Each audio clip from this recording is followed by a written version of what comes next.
Let me get my question in the asking basket. Am I your favorite sponsee? No. Henry Alcoholic. Henry. And what a great experience, and just you guys just did so awesome, and it's so great to be part of this stuff, and it's electrifying. You know, this is the cup gets filled when we're in these places. And as we've gone through the process and assuming everything's compounded and built up to where we are now, where do we go from here? Bob talked about really the first time I remember Bill wrote about in the 12 and 12 the idea that step 6 and 7 is where he writes you separate the men from the boys. And I understand that for sure, but I think my experience was very much that happening in step 9. It was the first time that I left the safe confine of Alcoholics Anonymous and I would go visit the scene of my destruction. It was the first time I would leave all of you to return to where I'd been. And I'm now entering the world of the Spirit. I'm beginning to live on a different basis. My life is changing. But how do I stay there? I think for me, for nearly a decade, the answer was how do I come to AA? How do I accept what all of you seem to have accepted? And now the last 11 years has been, how do I stay here? How do I stay here?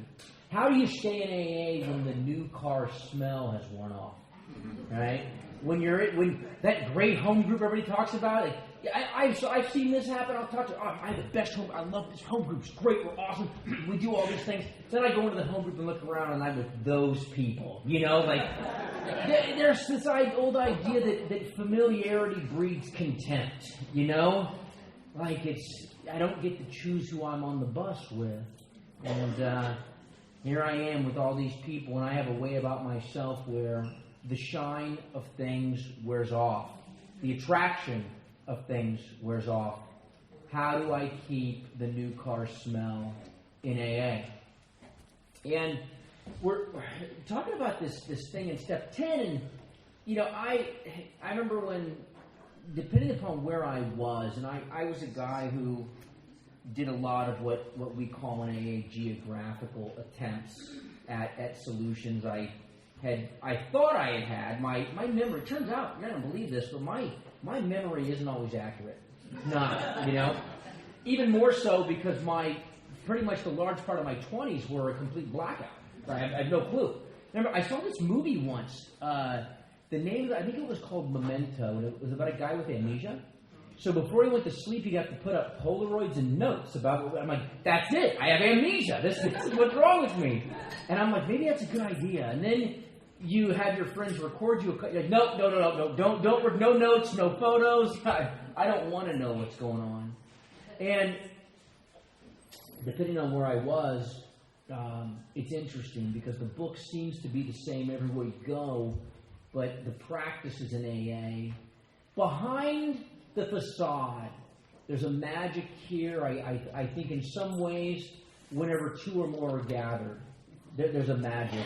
But when you're in a pocket of enthusiasm like you guys have in this community, it's palpable. It's different. And I could feel confident here that I would find my life in the hands of someone that could give me an adequate representation of the program of recovery, that could demonstrate through their actions a way to go in one side of the 12 steps of AA and come out the other side transformed.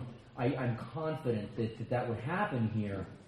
But I sought out the outsiders and the rim runners and the people who wanted the benefit of the social connection of AA without the work in AA. And so I got all kinds of weird, eccentric things around step 10. Some people never even talked about it. Some people had, and again, if I say anything that's different from what your sponsor says, your sponsor's right. I have no debate there. Just my own experience. But people would give me phone apps and all sorts of things, and try it this way, and outside separate books, and ways to journal, and it was just like, you know, whoa. And for me, AA has been a lot like I remember I was trying to solve my alcoholism. This is probably 04, 05, I was down in Phoenix a lot, and I thought if I could just start playing golf takes a lot of time, right? And if I could just occupy myself for 15 hours a week, I'll reduce the odds of drinking. And then wouldn't you know it, on most golf courses, they actually have a person in a cart that brings you alcohol. And so it's like you can't escape yourself. And so I'm playing a lot of golf and trying to train golf, and I'm going to the center and they're putting the little things on me and looking at my swing, and I'm all screwed up, and I'm just trying to think and swing, and you realize that you can't get off the driving range and go play. You can't swing the golf club and think about swinging the golf club. You just have to swing the golf club. And there's a lot about that with me in AA, where I have to live it fluidly. I have to come in here and experience these things. So I had a very over-analytical experience in AA where I was trying to determine the right way to do it and the wrong way to do it. And ultimately, for me, the great decider or the great measure was effectiveness. My sponsor says something great, and I often use it.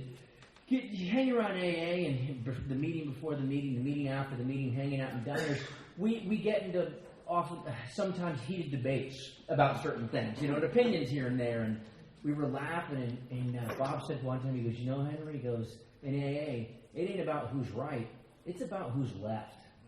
And that was it. And it's oftentimes I would look around at the people that I would have most conflict with, and without continued action, they're not left. Right? Doesn't matter if I'm right, if I'm not left. And so this thing with step 10, if I've begun to get a connection here, and if I've begun to enter the world of the Spirit and develop some kind of relationship with some kind of power that's now running my life, it seems to be that the methodology in AA is like the old ancient practice of living in airtight compartments. Right? I remember before AA, I was given all these self-help books and all these things. And in fact, if you caught me at the end of a bad run, you'd probably see me with the place you could find me on whatever day I came to would be in a hoodie in the self-help section of the nearest Barnes & Noble, looking for the answer. And there's a lot of good information in that stuff, but the problem with me in self-help isn't the information. The problem with me in self-help is the self doing the helping, right? It's like problem on problem. It's me. It's the guy doing the helping. And so I had all sorts of things, but I remember one thing. If you look at the qualities that we demonstrate here, the stuff is timeless. And I think in order for this stuff to be true, two things have to be present. One is it has to be simple, because I think complexity is this condition of the human ego, because the spiritual principles are simple. But they're simple and clear, not the way that I might look at them as I approach.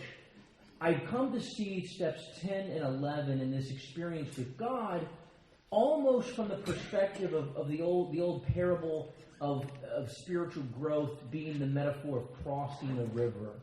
And as I cross the river and I reach the far shore of the river, my only responsibility is to return back to the other side and help yet more cross the river. This is the idea. This is an ancient principle. And I would struggle here in this part of the process, because I was a seminar guy and a pump me up guy and a positive mental attitude guy, and you got to be positive, you got to have hope, and the problem was all of those elements applied to my life on the near side of a spiritual awakening were damaging. The idea that I could just reignite my life with more old, fierce determination on the near side was killing me, because it was the idea that I could manage and solve my problems independently on my own. But when you get to the far side of a spiritual awakening, it's the simplicity on the far side of complexity, where we end up here. And where all the other stuff and the impurities are filtered and burned out. And the stuff in step 10 turns into that for me. Because I can often, after I've gotten a foothold in sobriety, maybe I'm several years down the road and I'm a few days away from my last drink. And I start to look at the problems of my life, economic downturns, problems in business, anxiety and fear, artificial intelligence is coming to eat us all. I just recently, I started, playing with some of the stuff that's out there. I lost sleep for like 2.5 nights. I'm going nuts, right? I'm starting to plan against, here comes the Terminator. It's like it's over, right? And I have the capacity to do that. And what did I forget? What did I fall asleep to?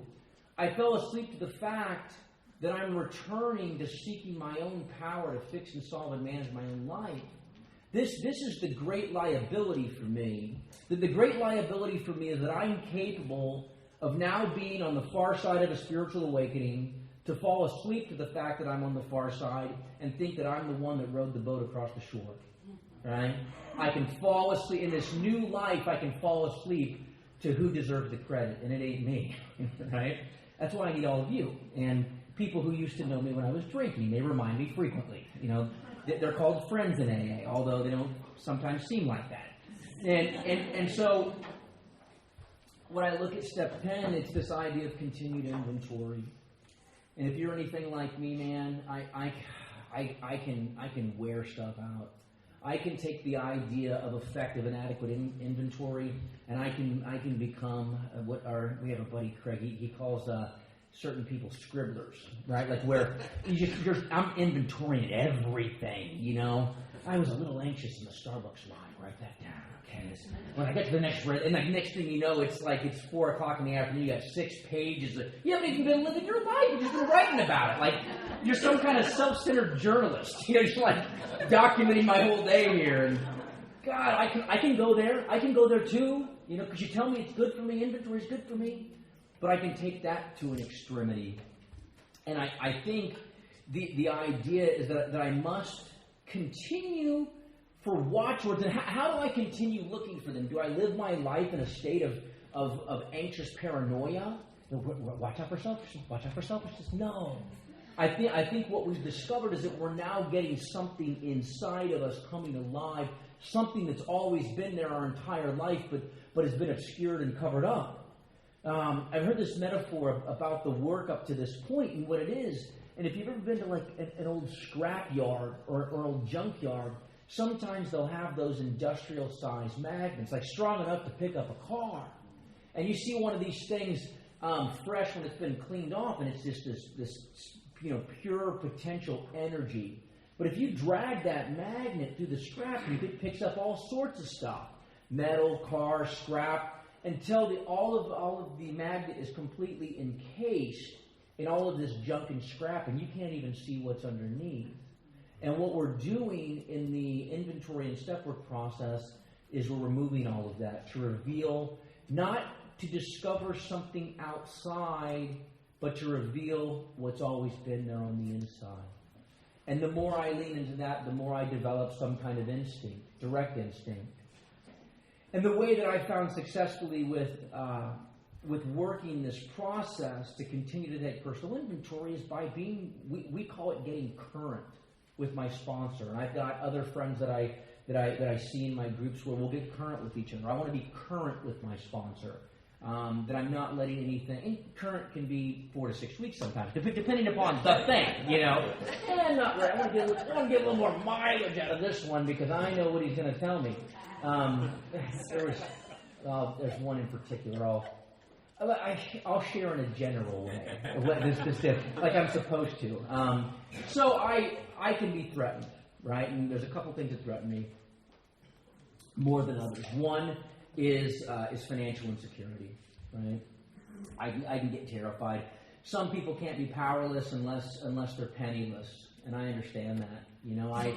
Money will give us a false sense of security and power, and so I'm right around the beginning of 2020.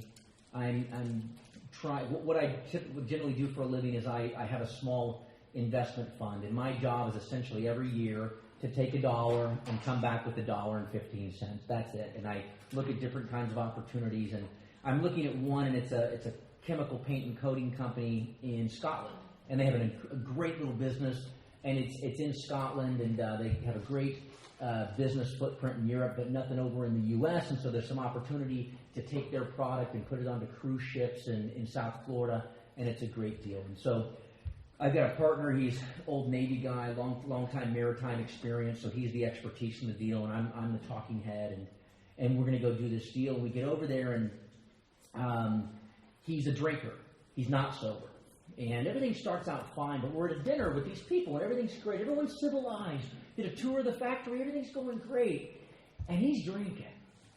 And he's drinking like a weekend warrior frat house kind of drinking.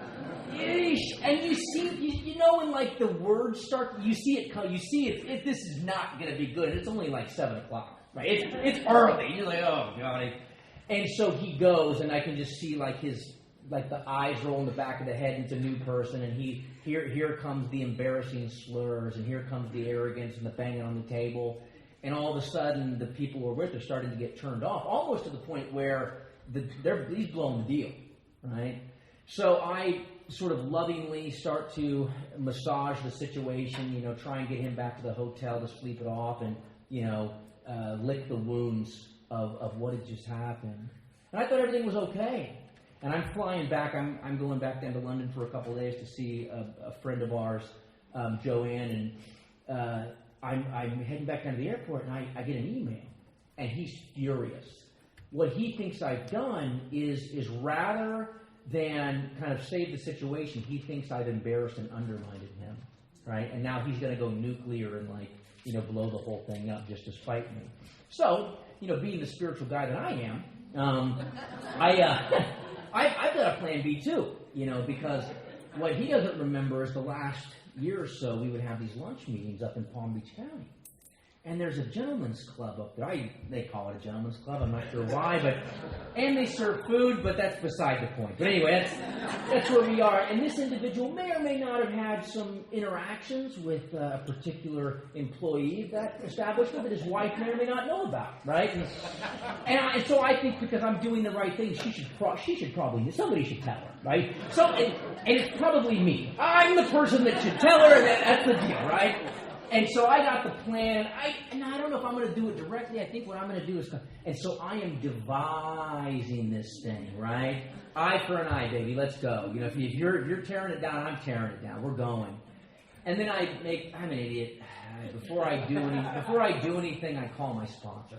God, it's so much easier to apologize than ask for permission. I should have just done it and then called later and said what I did, but no.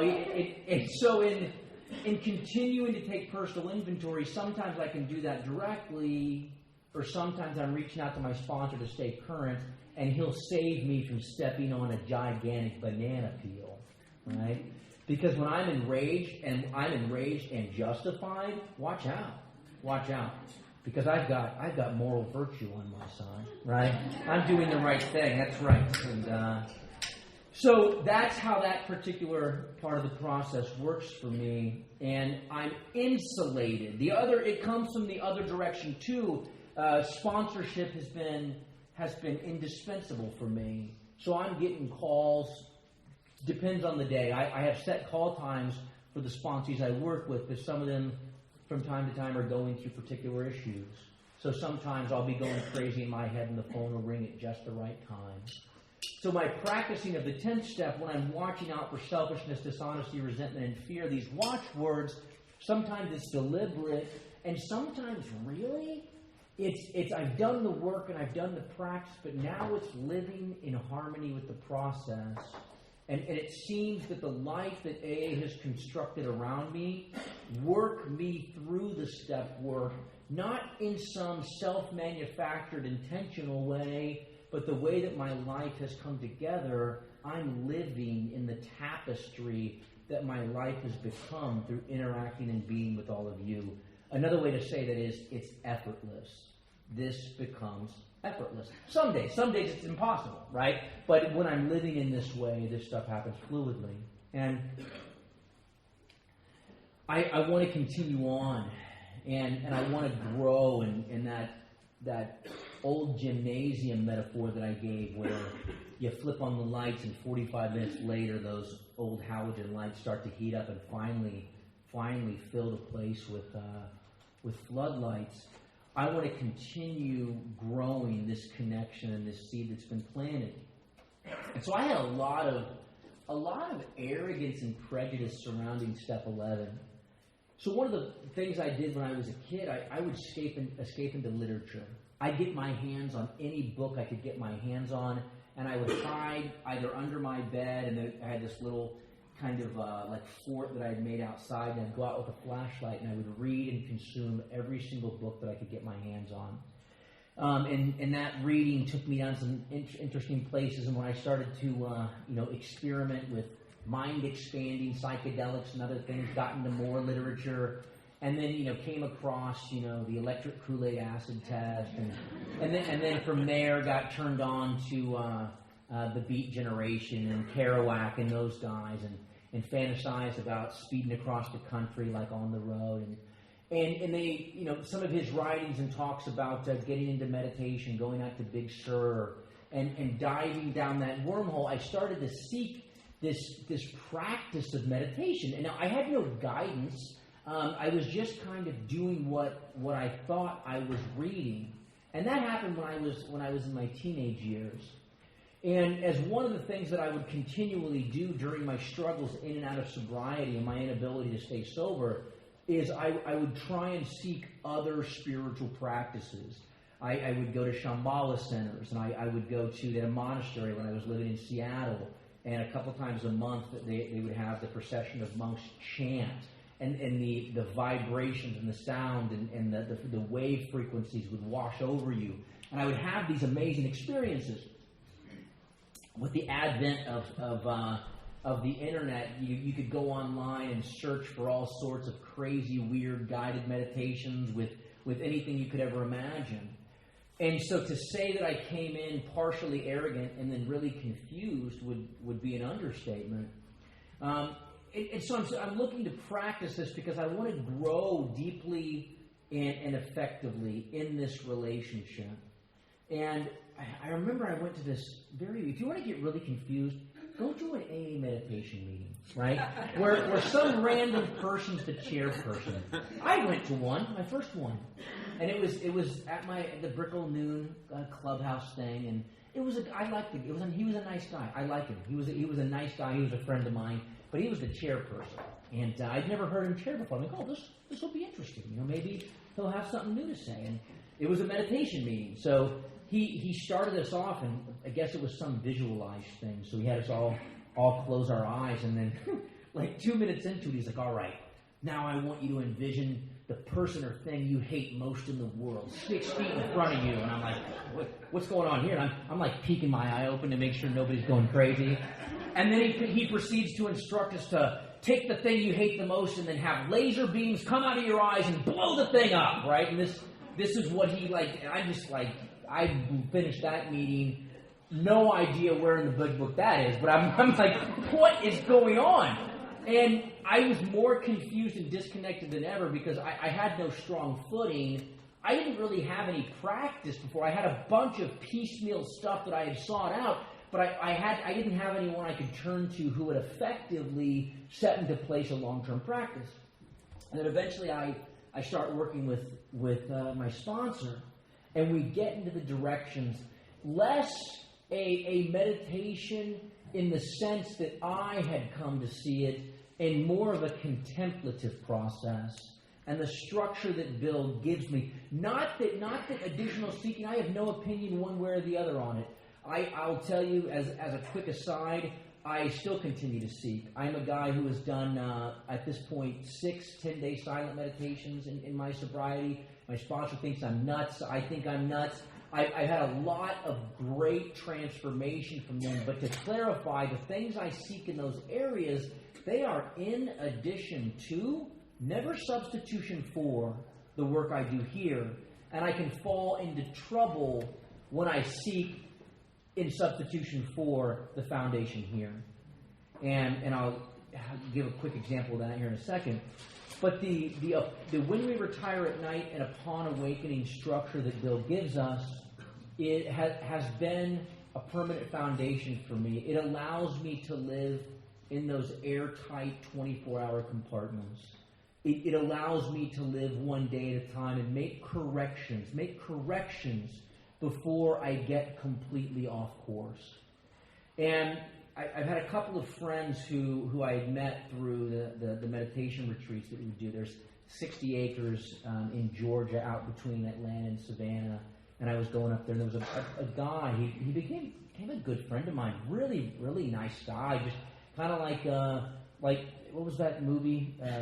The dude from The Big Lebowski. He was kind of like that guy. Just a likable, nice guy, you know. But he had been around AA for a long time, and he had stopped going. And he had known some other people who he just felt disconnected. He wasn't sponsoring, working with anybody, wasn't in a home group, would just show up to a random clubhouse meeting and, share about his last meditation retreat. So he was unrelatable. He didn't have anything to transfer or share. And he was talking to me about how he was worried because one of the guys, he had a similar thing, who'd been doing the meditation stuff, ended up taking his own life, ended up killing himself, had gotten away from AA, had tried to seek some kind of relief through these meditation practice only sort of solutions, and the guy got lost in the sauce. Don't know if he ended up using it, no details on exactly what had happened, just that the guy had died, and I get it, I know what it's like. And I remember here's what separates me as an alcoholic, as a class of person, from the rest of the people in the meditation retreat. It's like a co-ed retreat. Let's call it 80 people or so. So there's the men's side and the women's side. And on the men's side, you do the meditation hall together, but the room is separate, and then the living quarters and the cabins and the dining halls are all different. And you go to the dining hall, and it's an exciting time. You only eat twice a day, so everybody gets really excited for it, you know? But you can tell the alcoholics, even when you haven't spoken for days, it's the guy who's in a hurry to get in line, right? It's the guy who's been meditating 12 hours a day for 6 days, and he slams the door. It's this guy. And then I remember, they have this, small things are a big deal. You read the back ingredients on your shampoo bottle 50 times. There's nothing to do, you know? And in the dining hall, they have this toaster, but it's like a carousel rotisserie toaster where you put the bread on, and it just goes around until it's toasted. And there's a huge sign above this thing, do not put jam and peanut butter on the toast prior to putting it in the carousel, right? And then there's always the new guy, right? Always the new guy who lathers up the piece of bread and puts it in the thing. Now, 80% of the people just went about their breakfast, didn't care. But me and the other guy who I knew as now, we were just watching. We were watching for disaster to come over, and you could just see that piece of bread and all the gunk falling off onto the hot coils. And then the chef, the cook, the servant guy, he was doing service there, probably also an alcoholic, just comes out and starts pounding on the sign, no jam, but he starts poking, you know. And so I'm like, okay, we're here. We're here. As a class of people, I can never forget that I am an alcoholic. I'm an alcoholic. And it's that idea in the first step proposition, the idea that I am or presently may be like other people has to be smashed. Now, I thought that only meant to my relationship with alcohol. You know what I found? I found that applies to the rest of my life and how I live it. As God has expanded my life beyond my comprehension, I have had to let go of the references and conditions that I thought my life should be like. Normal people, for me, are often a bad comparison or a bad guideline for me to look at my life. My life may never be what some people would refer to as balanced, whatever the heck that is. I have no clue. But my life, some days, is out of control. My life, some days, is 12-step calls at 2 a.m. when I got to be up at 6. My life may never be this thing that I think it is, so I must also understand and accept that applies to my life now. Maybe my life, what if my life will never be like other people's? And I used to look at that from a negative perspective. Now I look at everything that we've been given, and you're like, you're right, my life isn't like a normal life. It's incredible. beyond anything I could have ever imagined, all because of the process here in AA and what God's been able to do. And so if I'm doing all of that, and now I have something, right? Now I have something that I can maybe give it away. So there's an old idea that never accept something that someone who tells you they're going to give you a gift that they don't have. It's like a naked guy trying to give you a T-shirt. And so we got that thing here. We can't transmit what we don't have. But by this time, maybe we've transformed, and by this time, we have something. And I think in my case, others around me saw it a lot sooner than I did. I remember I started going through this process. I finally had Bob as my sponsor, and I would go to this clubhouse in Miami called the Coral Room. And the Coral Room's it's a catch-all. If you ever detailed an old car and you take a lint roller and run it under the back seat, you come up with all sorts of things. The clubhouse was like that. We would capture all sorts of characters and things in this clubhouse. And I showed up, and the chairperson bailed, couldn't make it. So they the coffee bar person handed me the piece of laminated paper, goes, "You're chairing the meeting," and I was nervous and didn't know what to do, but I went up there and followed the format, and we had a decent meeting. I'm standing behind talking to a couple people after, and there's this guy, and he's making a beeline for me, and I'm like, oh God, what does he want? And he comes up, and out of his pocket comes this piece of paper, and he's in my face, and he says, "Listen, I'm finishing this outpatient program at South Miami Hospital," which at the time they don't have it anymore, but it was one of the most active, vibrant treatment programs in Miami. We had a huge Wednesday night meeting there. It was really, really active, and all that went away. But in order for him to complete his program, he had to have a sponsor. And he looks at me and basically puts the paper in my chest and goes, "You're my sponsor." All right? And I'm like, I thank God that I didn't have the wherewithal to say I'm not ready or I don't know. I just sort of blankly stared and shook my head and then called my sponsor, in terror and fear. And that was the first person who I began to work with. Did everything wrong. Everything wrong. I'll tell you what it was like. Turns out he was a high-powered attorney, and I guess he had realized that it's bad for business if your mug shot is on the first page of Google results. That can be bad. As a legal professional, you don't want that, and so he had hired this reputation management deal, and until the smoke blew over, he was going to AA to do this. And he let me know that too, because as soon as all this crap is gone, I ain't doing this no more. He goes, "But you're my sponsor." I'm like, "Okay, fine." So what really happened is we would go over to Key Biscayne, and I was trying to hold together a family relationship, and I figured if I kidnapped her and took her to Al-Anon every week, and I went to AA, that we could turn absolute insanity into marital bliss. And didn't turn out that way, but I learned a few things in my experience. And I would drop her off, and I would go over and sit across from him. He would chain smoke cigars, and I'd read the big book. That's it. That's what I did. That was as much experience that I had at the time. And then a funny thing happened. He would meet me back at the Coral Room. And the more I started going through that, I ended up getting this H&I commitment over at this place called Acceptance House, and it was up on 12th Ave, right on the Miami River. And I was a sight, man. I had this old Prius that was about breaking down with an interlock blow-and-go device on it, And there was a 7 a.m. Beach meeting, and that 7 a.m. beach meeting, I'd go pick the guys up at 5:45, 6 o'clock a.m., and it was illegal. We had a clown car. We would pack more people than can fit in a Prius. We just spilled out, I remember we'd be driving out and 2 more guys, "Can I go with you?" I'm like, "Come on, get in the car. Hold on to the bumper." And I would just shove them all into the car and go over to that beach meeting and started working with others and working with others and working with others. And I'd meet a guy over there. And it was a guy, I didn't know who he was. He just looked cool, and he wore these old rock and roll concert T-shirts. Turns out he was a lifelong New Yorker. He used to run and gun on the Lower East Side and got sober, been sober for 30 years. And he'd become a kind of a master of the universe Wall Street guy. and he had some property and investments down in Miami, and that's why he was there.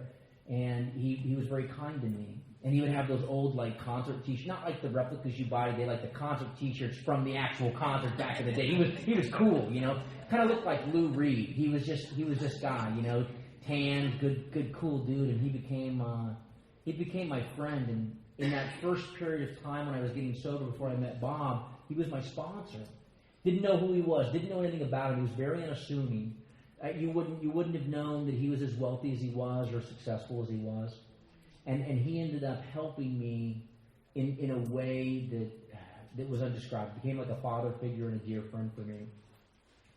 And I remember we'd go over to that beach meeting, and the element of step 12, not to downplay all the service that is done, but I've made coffee, I've set up chairs, I've took my turn in the barrel with general service and intergroup and everything in between. I've tried to work all three sides, all three legacies and all three sides of the triangle. Anytime I was asked to do anything, I would like to think to the best of my ability I did it. But I will tell you, there's nothing that has even come close to the magic and power of 12-step work as sitting kneecap to kneecap with another alcoholic. In my experience, there's nothing that even comes close. I remember all the guys that came and went, and I had some transformational, profound experiences. I remember this kid from Massachusetts, a kid named Bobby, and Bobby was the first guy. You know, I think like you come here and you can't help but fall in love with the alcoholic, and I think what you're really falling in love with is the you inside of them, right? And I'm working with Bobby, and 3 days ago, Bobby was facing 5 years in a Massachusetts State Penitentiary, and he got one more last-ditch diversion program and ended up down in the treatment center. And I'm sitting with Bobby, and we're sitting out at that beach meeting, and it's wrapping up, and I just see his eyes as the sun's rising over the Atlantic Ocean, and the sun starts to fill all of those Art Deco pastels on Ocean Drive in South Beach. And the kid, I can just see it. There's some level of hope and inspiration coming out of him, which hadn't been there in forever. And I got really close to Bobby. I love Bobby, man. Bobby got a year. Bobby became the chair of my home group, Brickell Circle at the time, and I loved Bobby. And then Bobby, he forgot who and what he was, and he forgot his condition. Ended up, by the way the story goes, is ended up doing a little dental work and getting some pills that he may or may not have needed. And Bobby slowly drifted away from us. And I finally get a phone call, and we found him unresponsive behind a dumpster in this area called Overtown. I think you guys have a place called Kensington Street or something. So it's like the Miami version of that. And we found him back there, and that was tragic, and that was one of many, and then there was Jack who passed away, and then there was Jonathan who passed away, and these heartbreaking experiences, but each time I went through those things, I was completely transformed.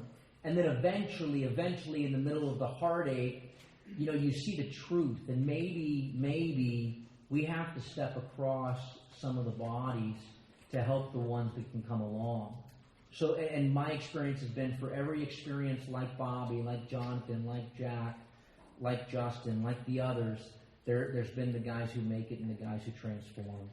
I got a guy, Adolfo. He is, you could plug electricity into his ear socket and like light up this whole place. This guy is wired. He is like, but he was a street urchin for many years, lived on the street, and to see that guy go from, he would always go to the detox, and out of his book he would pull this arrest record, and it was like, just like it would unfold to the floor. He'd been arrested more times than any person should be or could be.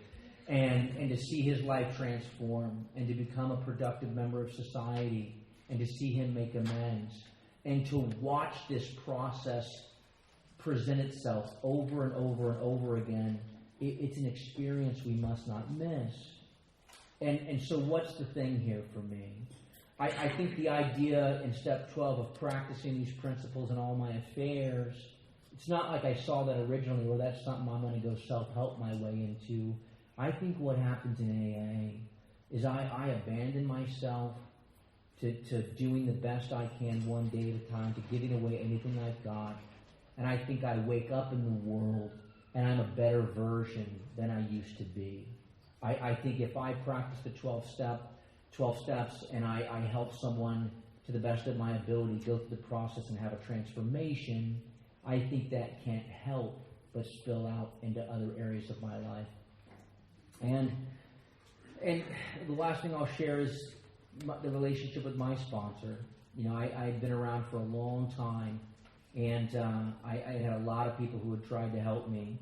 But I think the thing with finding a sponsor, I've heard some really, really good recommendations. But the one that I always held on to: find someone who is more active than you in AA. You know, find a pace setter.